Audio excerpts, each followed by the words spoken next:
नमस्कार, सलाम दोस्तों। मैं एसबी चावड़ा आज आपके सामने स्टैंडर्ड 10th हिंदी उसका जो चैप्टर नंबर 8 है सुधा मूर्ति, वो आपके सामने रखने का प्रयत्न कर रहा हूँ। दोस्तों, मेरी आपसे एक गुजारिश है कि मेरे इस चैनल को अगर सब्सक्राइब न किया हो तो ज़रूर से कर देना। तो दोस्तों, इस लेसन को पढ़ने से पहले हम इस लेसन के बारे में कुछ शॉर्ट में उसकी जो इन्फॉर्मेशन है, जो परिचय है, वो प्राप्त करने का प्रयत्न करेंगे। लेसन नंबर 8 सुधा मूर्ति, ये एक संकलित रचना है। इस रचना के अंदर सुधा मूर्ति नामक एक जो महिला है उसका यहाँ पर चरित्र चित्रण हमारे सामने प्रस्तुत करने का प्रयत्न किया है। सुधा मूर्ति महिलाओं के लिए प्रेरणा मूर्ति है। इस पाठ में सुधा मूर्ति ने यह सिद्ध करने का प्रयास किया है कि स्त्रियों के लिए कोई कार्य असंभव नहीं है।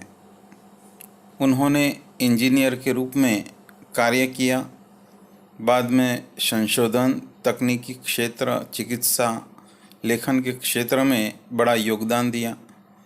महिला सशक्तिकरण के क्षेत्र में उन्होंने महत्वपूर्ण योगदान दिया है। इस पाठ में स्त्रियों के लिए कार्यक्षेत्रों की कोई सीमा नहीं होती तथा वे हर कार्य में कुशलता प्राप्त कर सकती हैं, इस बात पर ज़्यादा जोर दिया गया है। इस कृति का यह संदेश है कि जाति और लिंग के बीच कोई भेदभाव न रखा जाए। यानी ये जो लेसन है सुधा मूर्ति, इसके आधार पर हमें ये मैसेज दिया है कि हमें कहीं भी किसी भी प्रकार का भेदभाव करना नहीं चाहिए, चाहे वो औरत हो या पुरुष, सबको हमें समान दृष्टि से देखना चाहिए। और यहाँ पर ये जो सुधा मूर्ति है, इसी बात को यहाँ पर हमारे सामने प्रकट करने का प्रयत्न करती हैं। अप्रैल 1974 की बात है। बेंगलुरु में गर्मी पड़ने लगी थी। भारतीय विज्ञान संस्थान के परिसर में गुलमोहर के बड़े बड़े वृक्ष लाल रंग के फूलों से लदे हुए झूम रहे थे। कंप्यूटर विज्ञान की कक्षा समाप्त कर एक छात्रा हॉस्टल की ओर जा रही थी कि उसकी दृष्टि नोटिस बोर्ड पर लगे एक विज्ञापन की ओर गई। यह विज्ञापन प्रसिद्ध ऑटोमोबाइल कंपनी टेल्को यानी कि टाटा की ओर से नौकरी के इच्छुकों के लिए था। कंपनी को योग्य और परिश्रमी इंजीनियरों की आवश्यकता थी। चौंकाने वाली बात थी कि छोटे अक्षरों में लिखी अंतिम पंक्ति कि महिला आवेदन यानी कि महिला उम्मीदवार आवेदन न भेजें, उसने एक बार नहीं 2 बार पढ़ा। हाँ, यही तो लिखा था। उसे नौकरी की कोई आवश्यकता नहीं थी, क्योंकि उसे विदेश से स्नातकोत्तर परीक्षा के बाद रिसर्च की डिग्री के लिए छात्रवृत्ति मिलने की पेशकश हो चुकी थी। वह स्वयं भी विदेश जाकर उच्च शिक्षा प्राप्त करना चाहती थी, परंतु यहाँ यह भेदभाव, स्त्री पुरुष में इतनी असमानता, बात उसे कुछ पची नहीं। यानी यहाँ पर ये जो सुधा मूर्ति जो थी, कहते हैं कि वो इंजीनियरिंग कॉलेज के अंदर कंप्यूटर विज्ञान की कक्षा में, कहते हैं कि वो वहाँ पढ़ाई कर रही थी। कहते कि वहाँ पर परिसर में, कहते हैं कि एक नोटिस बोर्ड के ऊपर एक नोटिस लगा हुआ था, जो विज्ञापन था नौकरी के लिए कि भाई जिसको भी अगर नौकरी करनी है, जो भी अच्छे नौकरी इच्छुक इंजीनियर हो, वो इस पद के लिए आवेदन भेज सकते हैं। और अंतिम पंक्ति में ये लिखा था कि भाई महिला उम्मीदवार जो है वो वहाँ पर आवेदन न भेजे, क्योंकि वहाँ उनकी कंपनियों में महिलाओं को लेते नहीं थे। तो ये जो सुधा मूर्ति ने ये जो लाइन पढ़ी तो उन्होंने कई बार उस लाइन को देखा और फिर उन्होंने सोचा कि ये बात बहुत गलत है। हालांकि कहते हैं कि उसे उसका विरोध करना चाहिए, उसने ये मन ही मन ठान लिया। वैसे उसे नौकरी की तो कोई ज़रूरत नहीं थी, क्योंकि उसे स्कॉलरशिप मिलने वाली थी और उसको विदेश पढ़ने के लिए भी जाना था, इसलिए उसे यहाँ नौकरी की कोई ज़रूरत नहीं थी, क्योंकि वो अच्छी तरह से विदेश में जाकर पढ़ सकती थी। लेकिन फिर भी उसे इस स्त्री पुरुष के जो भेदभाव था वो उसको दूर करना था। वह अपनी कक्षा में हमेशा प्रथम स्थान पाती आई थी और कंप्यूटर विज्ञान की कक्षा में पुरुष सहपाठियों में अकेली लड़की थी। योग्य थी, परिश्रमी थी। नहीं, उसे कुछ तो करना ही होगा। इस भेदभाव को सहना उसके बस की बात नहीं। वह इसका विरोध करेगी और डटकर करेगी। उसने अपनी डायरी में आवश्यक सूचनाएं लिखी और तेजी से हॉस्टल की ओर चल दी। उसने निश्चय किया कि वह टेल्को कंपनी के सर्वोच्च अधिकारी को सूचित करेगी कि उनकी कंपनी इस प्रकार का अन्याय कर रही है।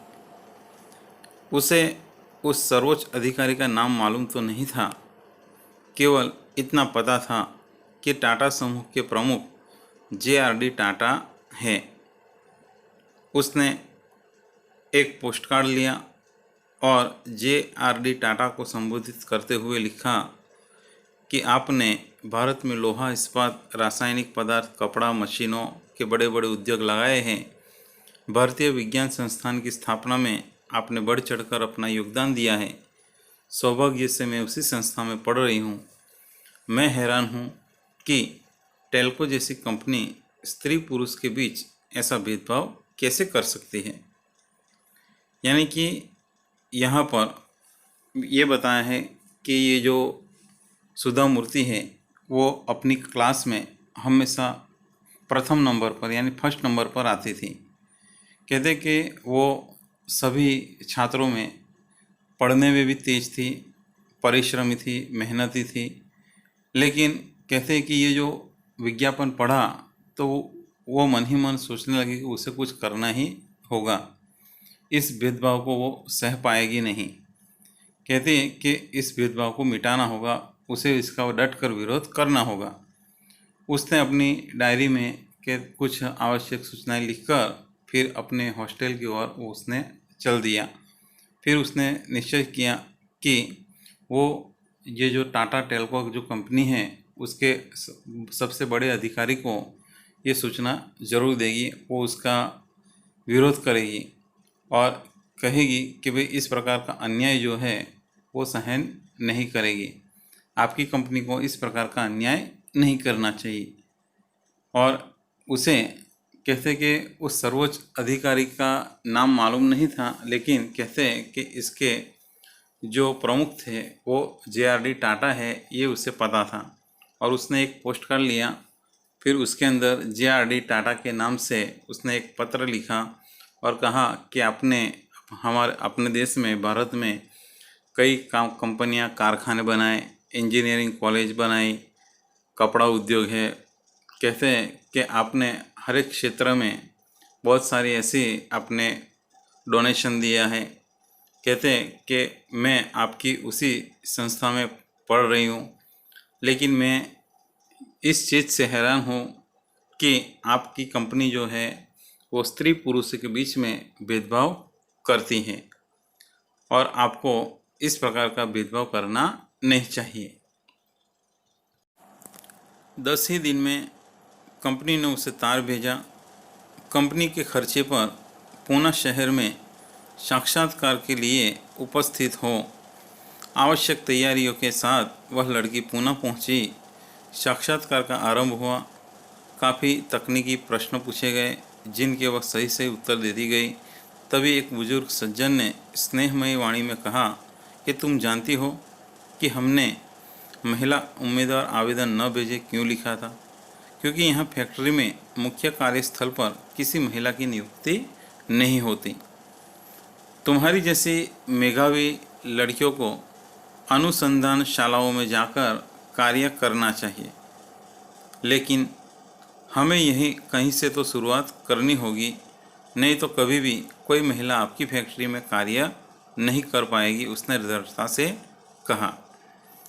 एक लंबे साक्षात्कार के बाद अंत में उस वृद्ध संजय ने मुस्कुराते हुए कहा, ठीक है, यह शुरुआत तुमसे ही की जाती है, बधाई। टेल्को में यानी कि टाटा में इंजीनियर के पद पर नियुक्त वह प्रथम महिला इंजीनियर थी सुधा कुलकर्णी। सुधा कुलकर्णी का विवाह टेल्को में ही कार्यरत श्री नारायण मूर्ति के साथ हुआ। 8 वर्ष तक टेल्को को अपनी सेवाएं देने के बाद सन 1982 में उन्होंने अपने पद से त्याग पत्र दे दिया और बेंगलुरु में अपने पति से श्री नारायण मूर्ति के साथ इन्फोसिस कंपनी खोली। यानी कहते कि सुधा मूर्ति ने जो पत्र लिखा था, कहते उसका जो जवाब है 10 दिन में ही उस कंपनी ने दे दिया और कहते हैं कि एक पत्र भेजा और उसमें उन्होंने इंटरव्यू के लिए पूना शहर में बुलाया। सुधा मूर्ति सभी तैयारियों के साथ पूना पहुंची। वहां इंटरव्यू शुरू हुआ। कहते काफ़ी उसे ऐसे प्रश्न पूछे गए जिसका उसने सही सही जवाब दिया। बाद में उस बुजुर्ग सज्जन व्यक्ति ने स्नेह भरी वाणी से कहा कि भाई तुम जानती हो कि महिला उम्मीदवार आवेदन न भेजे क्यों लिखा था? क्योंकि यहाँ फैक्ट्री में जो मुख्य कार्यस्थान है वहाँ पर हम किसी भी महिला की नियुक्ति नहीं करते। तुम्हारी जैसी मेधावी लड़कियों को अनुसंधान शालाओं में जाकर कार्य करना चाहिए। अनुसंधान यानी कि जहाँ पर खोज होती हो, रिसर्च होती हो, वहाँ जाकर तुम्हें रिसर्च करना चाहिए। तो ये सुनकर सुधा मूर्ति कहते हैं कि नहीं, लेकिन हमें कहीं से तो शुरुआत करनी ही होगी, नहीं तो कभी भी कोई भी महिला आपकी फैक्ट्री में कार्य नहीं कर पाएगी। कहते कि बहुत लंबे इंटरव्यू के बाद अंत में उस वृद्ध सज्जन ने मुस्कुराते हुए कहा कि ठीक है, अगर शुरुआत ही करनी है तो यह शुरुआत मैं तुमसे ही करता हूँ, यानी तुमसे ही ये शुरुआत की जाती है, बधाई हो। और इस प्रकार उसे उस कंपनी में नौकरी पर रख लिया। टेल्को यानी कि टाटा में इंजीनियर के पद पर नियुक्त वह पहली महिला इंजीनियर थी जिसका नाम था सुधा कुलकर्णी। उनका विवाह उसी टेल्को में कार्यरत श्री नारायण मूर्ति के साथ हुआ था। 8 साल तक उन्होंने अपनी सेवाएं वहाँ दी और फिर बाद में सन 1982 में उन्होंने वहाँ से इस्तीफ़ा दे दिया और फिर बेंगलोर में अपने पति नारायण मूर्ति के साथ इन्फोसिस नाम की कंपनी शुरू की। दोनों की मेहनत और लगन से इन्फोसिस ने दिन दूनी रात चौगुनी उन्नति की। सुधा मूर्ति सन 1996 में इन्फोसिस फाउंडेशन की चेयरपर्सन बनी। इस फाउंडेशन के माध्यम से वे सामाजिक विकास के अनेक कार्य कर रही है। उन्होंने कर्नाटक राज्य के सभी सरकारी स्कूलों में एक कंप्यूटर और लाइब्रेरी की योजना बनाई और उसे कार्य रूप दिया। सुधा मूर्ति ने स्वयं को अब पूर्ण रूप से समाज सुधार के लिए समर्पित कर दिया। बेल्लारी, बीजापुर, हुबली आदि के अस्पतालों का उच्च तकनीकी चिकित्सा उपकरण उपलब्ध करवाए। कांची में कैंसर अस्पताल, औरंगाबाद, बेल्लारी, गुलबर्ग, पट्टुमड़ाई, बेंगलुरु आदि में चिकित्सा सहायता तथा उस्मानाबाद जिला, उड़ीसा के कालाहांडी और आंध्र प्रदेश के सूखा पीड़ित क्षेत्र में राहत कार्य करवाए। अनेक यानी कि उनके अथक प्रयास से कर्नाटक के 800 से अधिक गांवों में कंप्यूटर शिक्षा पर 1 करोड़ रुपया लगाया गया और 3000 से अधिक पुस्तकालय खोले गए।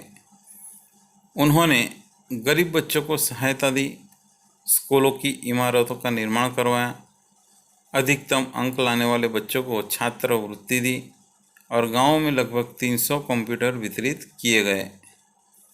13 पुस्तकों की लेखिका सुधा मूर्ति को उनके कार्यों के लिए अनेक पुरस्कार दिए गए, जिनमें से प्रमुख है कर्नाटक राज्योत्सव पुरस्कार, ओजस्विनी पुरस्कार, मिलेनियम महिला शिरोमणि पुरस्कार, woman of the year 2002 FM radio द्वारा राजलक्ष्मी पुरस्कार आदि जैसे पुरस्कार उनको प्राप्त हुए थे।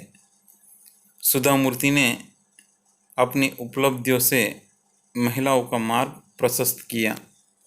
आज इंजीनियरिंग महिला यानी कि इंजीनियरिंग महाविद्यालयों में पढ़ने वाले छात्रों में से 50% संख्या लड़कियों की है। अनेक उद्योगों में मशीनों के बीच लड़कियां कुशलता से कार्य कर रही है। जिस मार्ग पर चलकर सुधा मूर्ति ने अपनी प्रतिभा, लगन और परिश्रम से सफलता की ऊंचाइयों को छुआ, उस मार्ग पर नई पीढ़ी को आगे बढ़ता देखकर वे खुशी से फूली नहीं समाते। महिलाओं की सफलता पर वे कह उठती है कि हमारा मार्ग कठिन अवश्य है, किंतु चलना जरूरी है।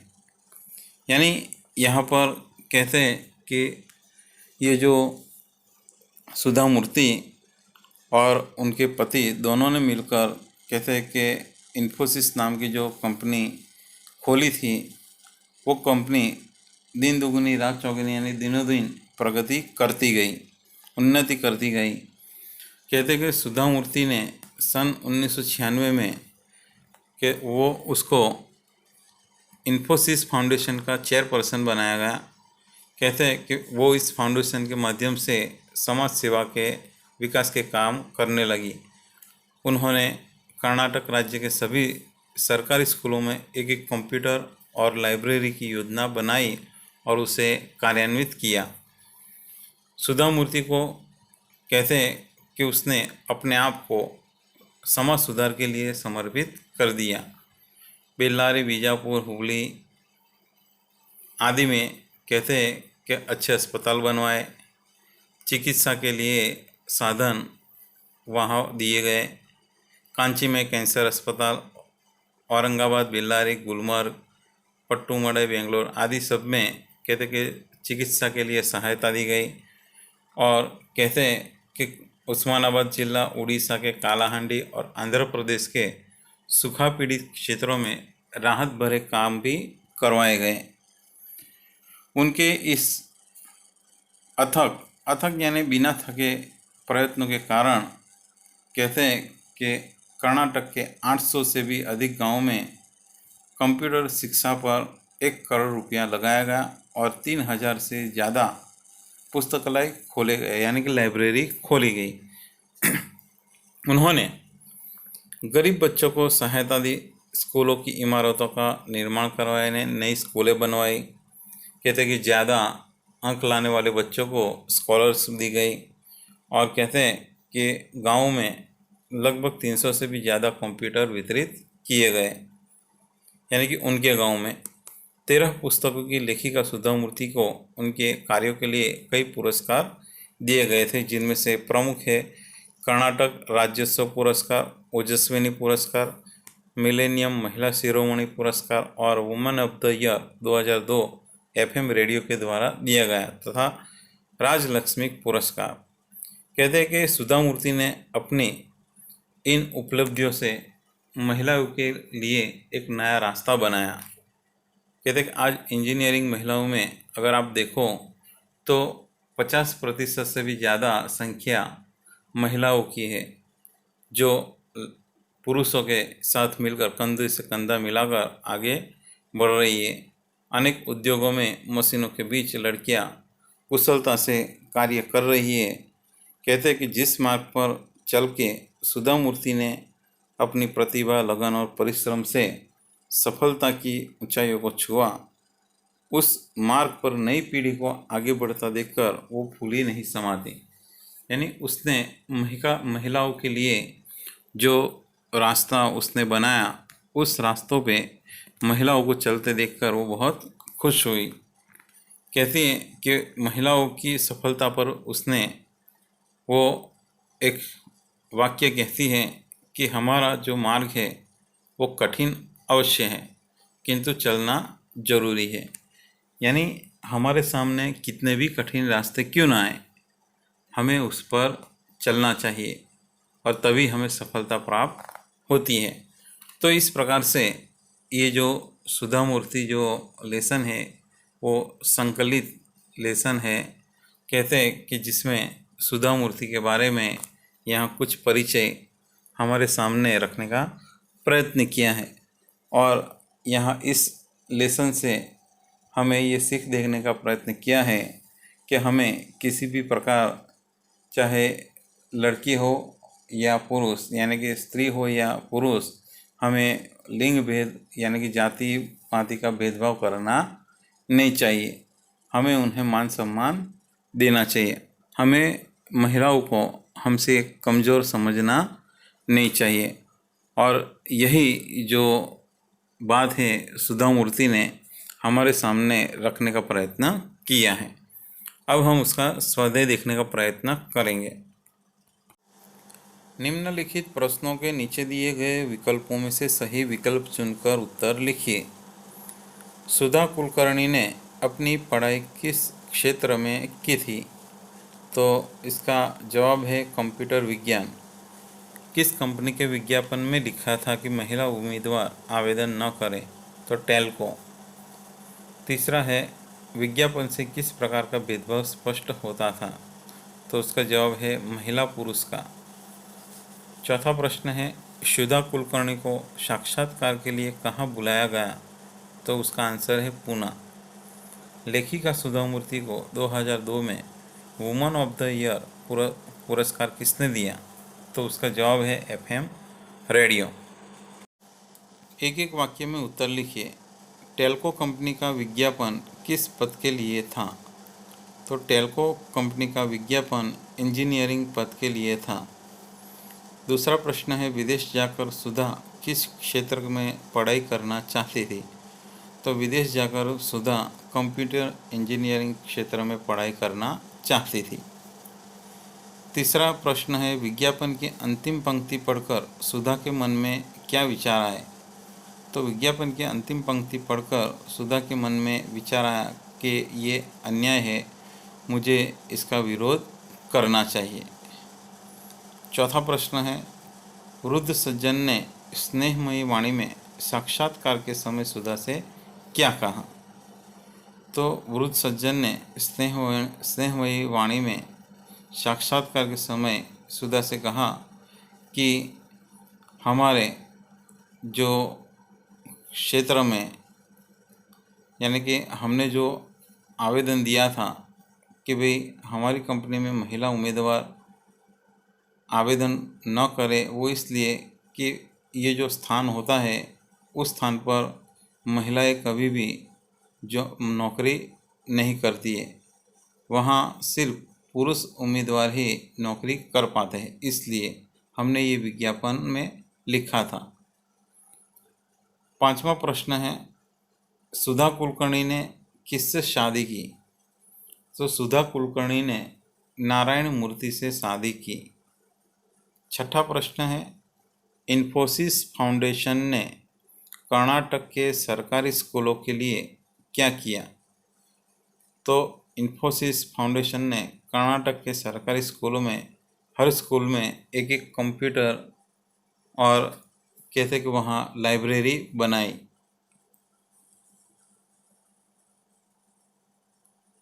सातवां प्रश्न है, सुधा मूर्ति महिलाओं की सफलता पर क्या कह उठती है? यानी सुधा मूर्ति महिलाओं की सफलता पर कहती है कि मार्ग कठिन जरूर है, लेकिन चलना जरूरी है।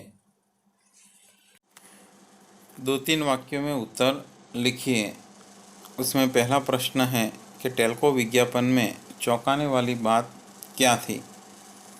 तो टेल्को विज्ञापन में चौंकाने वाली बात यह थी कि उसमें लिखा था कि महिला उम्मीदवार आवेदन पत्र न भेजें। दूसरा प्रश्न है, सुधा ने स्त्री पुरुष के भेदभाव के लिए क्या निश्चय किया? तो सुधा ने स्त्री पुरुष के भेदभाव के लिए निश्चय किया कि उसे इसके सामने आवाज़ उठानी चाहिए, और कहते हैं कि उसने ये जो कंपनी है उसके जो बड़े अधिकारी हैं उन्हें पत्र लिखने का निश्चय किया।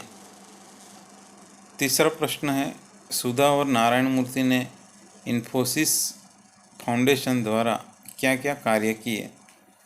तो सुधा और नारायण मूर्ति ने इन्फोसिस फाउंडेशन के द्वारा, कहते हैं कि कर्नाटक के अंदर जितने भी सरकारी स्कूलें थी वहाँ हर स्कूलों में एक कंप्यूटर दान दिया, वहाँ लाइब्रेरी बनवाई।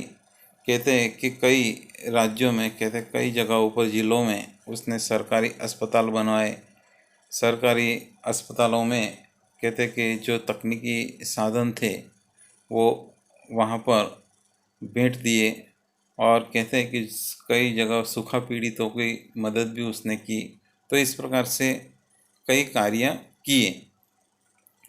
चौथा है, कर्नाटक सरकार तथा अन्य संस्थाओं द्वारा सुधा को किन पुरस्कारों से सम्मानित किया गया? तो कर्नाटक सरकार के द्वारा राज्योत्सव पुरस्कार दिया गया, और अन्य संस्थाओं द्वारा कहते हैं कि वुमन ऑफ द ईयर जैसे 2002 वो जो एफएम रेडियो के द्वारा उसे दिया गया। तो इस प्रकार कई पुरस्कारों से उनको सम्मानित किया गया। निम्नलिखित प्रश्नों के 4-5 वाक्यों में उत्तर लिखिए। साक्षात्कार में सुधा ने अपनी दृढ़ता का परिचय कैसे कराया? तो जब सुधा मूर्ति साक्षात्कार के लिए पूना गए तो उस समय जब जो टेल्को कंपनी के जो सज्जन बड़े व्यक्ति थे उनसे उसका साक्षात्कार हुआ, तो उसमें उन्होंने कहा कि आपकी जो कंपनी है उन्होंने ये गलत किया है, तो कहते कि हमें कहीं से शुरुआत करनी ही चाहिए। तो इस प्रकार सुधा मूर्ति की बातें सुनकर वो जो व्यक्ति थे उन्होंने कहा कि हम इसकी शुरुआत आपको नौकरी देकर ही करते हैं, और इस प्रकार उन्होंने सुधा मूर्ति को अपनी कंपनी में नौकरी पे रख लिया। दूसरा प्रश्न है, सुधा के स्थान पर आप होते तो क्या करते? तो इसका जवाब है कि सुधा के स्थान पर अगर हम होते तो हम भी सुधा मूर्ति की तरह ही कार्य करने का प्रयत्न करते। हम भी ये जो स्त्री पुरुष का जो भेदभाव है उसका विरोध करने का प्रयत्न करते। तीसरा प्रश्न है, सुधा मूर्ति महिलाओं के लिए किस प्रकार प्रेरणा मूर्ति है? तो सुधा मूर्ति ने, कहते हैं कि पहले के समय में कंपनियों में महिलाओं को नौकरी पर नहीं लिया जाता है, खास करके टेल्को कंपनी जो टाटा की कंपनियों में महिला उम्मीदवार को कंपनी में रखा नहीं जाता था। लेकिन सुधा मूर्ति ने उसका विरोध किया और रूबरू यानी कि इंटरव्यू में उसने जो उसके जो प्रमुख थे उनसे बातचीत की और उनसे कहा कि भाई आप ये जो कर रहे हो वो अन्याय है। और इस प्रकार कहते कि सुधा मूर्ति से प्रेरित होकर उन्हें उसी कंपनी में नौकरी पर रख लिया, और वो पहली महिला उम्मीदवार थी जिसने वहाँ पर नौकरी की थी।